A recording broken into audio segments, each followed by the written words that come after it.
इस वक्त पर तमाम तरह की बातें होती हुई नजर आ रही हैं। एक तरफ जहां मुख्यमंत्री योगी आदित्यनाथ की तरफ से सार्वजनिक रूप से घोषणा कर दी गई है, तो वहीं अब कुछ शिक्षा मित्र ऐसा भी कहते हुए नजर आ रहे हैं कि क्या उत्तर प्रदेश के शिक्षा मित्रों की समस्याओं का हल जल्द से जल्द होगा। जो मुख्यमंत्री योगी आदित्यनाथ ने घोषणा की है उसको कब धरातल पर उतारा जाएगा, क्योंकि एक लंबा अंतराल तो वैसे भी बीत चुका है जब शिक्षा मित्रों की समस्याएं नहीं हल हुई है। तो अब जब मुख्यमंत्री योगी आदित्यनाथ ने इस तरह का एक बड़ा बयान दे दिया है, तो आखिरकार इसे धरातल पर कब उतारा जाएगा। वहीं दूसरी तरफ देखने को मिल रहा है कि शिक्षा मित्रों का जो मामला था वो लगातार कोर्ट में चल रहा है। 18 सितंबर को इसकी अगली सुनवाई होने, उससे भी काफी ज्यादा उम्मीदें लगाई जा रही, क्योंकि एक तरफ जहां मुख्यमंत्री योगी आदित्यनाथ ने घोषणा कर दी है, तो वहीं दूसरी तरफ ये कहा जा रहा है कि इस बार जब 18 सितंबर को कोर्ट में सुनवाई होगी, तो उस दौरान जो सरकार के नुमाइंदे कोर्ट में पहुंचते हैं वो भी सभी दस्तावेजों के साथ पहुंचेंगे और शिक्षा मित्रों के साथ इस बार न्यायालय से भी न्याय हो जाएगा। क्योंकि एक तरफ जहां उत्तर प्रदेश के शिक्षा मित्र लंबे समय से संघर्ष करते हुए आ रहे थे, वहीं दूसरी तरफ देखने को मिला कि उत्तर प्रदेश के शिक्षा मित्रों ने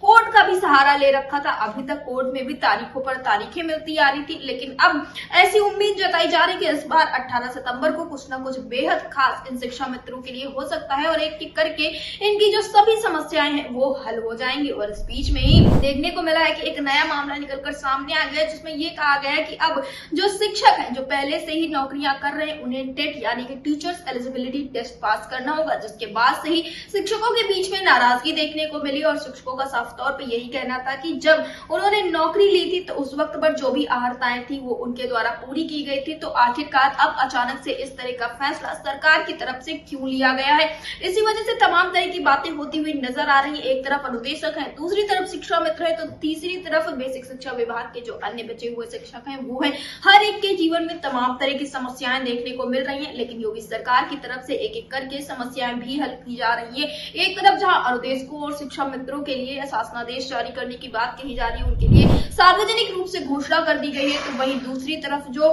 टेट यानी कि टीचर्स एलिजिबिलिटी टेस्ट का मामला है उसको लेकर भी शिक्षकों में नाराजगी देखने को मिल रही है, जिसमें इनका साफ तौर पे कहना है कि हम एक बार फिर से कोर्ट में पुनर्विचार करने की बात करेंगे। अब फिलहाल देखना ये होगा कि आखिर टेट के मामले पे सरकार क्या कुछ करती है। रही बात उत्तर प्रदेश के शिक्षा मित्रों की, तो उत्तर प्रदेश के शिक्षा मित्र का यही कहना है कि हम लगातार संघर्ष करते रहेंगे। एक तरफ जहां सरकार ने मानदेय वृद्धि की बात कह रही है, तो जरूर एक न एक दिन इसे धरातल पर उतार दिया जाएगा। वहीं अगर हम बात करें नियमितीकरण की, क्योंकि इस बीच में तमाम शिक्षा मित्र ऐसे भी जो कह रहे हैं कि हम लगभग 24 से 25 सालों से सेवाएं देते हुए आ रहे हैं और अब इन्हें नियमितीकरण या यूं कहे कि नियमितीकरण की ओर आगे ले जाना चाहिए, तो सरकार इस पर भी विचार करे। फिलहाल तो शिक्षा मित्रों का बिल्कुल ठीक कहना है, क्योंकि जब इन शिक्षा मित्रों का समायोजन रद्द हुआ था उसी वक्त से ही उत्तर प्रदेश के शिक्षा मित्र ये मांग कर रहे थे कि इनके मानदेय में वृद्धि की जाए, इनका नियमितीकरण किया जाए। और अब आखिरकार जो इतना लंबा अंतराल बीत चुका है इन्हें सेवाएं देते हुए, तो सरकार को इनके नियमितीकरण को लेकर भी कोई न कोई खास कदम उठा लेना चाहिए। इस बीच में शिक्षा मित्रों के बीच में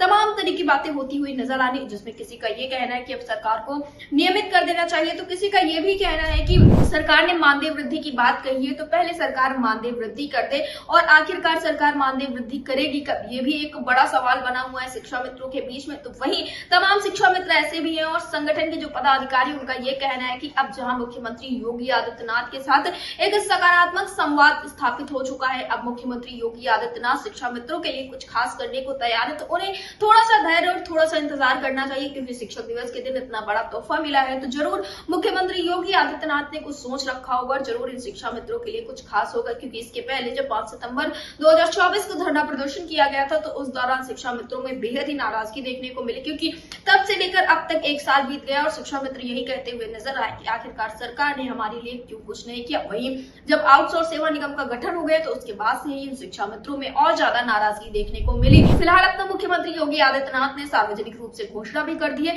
तो अब ये पूरी उम्मीद जताई जा रही कि दिवाली तक इन शिक्षा मित्रों को एक अच्छा उपहार मिल सकता है, योगी आदित्यनाथ की तरफ से एक अच्छा तोहफा मिल सकता है। फिलहाल जो उम्मीदें जताई जा रही है उससे यही लग रहा है कि दिवाली तक मुख्यमंत्री योगी आदित्यनाथ इन शिक्षा मित्रों की समस्याओं का हल जरूर कर देंगे। अब देखना ये होगा कि आखिर मुख्यमंत्री योगी आदित्यनाथ ने जो घोषणा की है उसको धरातल पर कब तक लागू किया जाता है।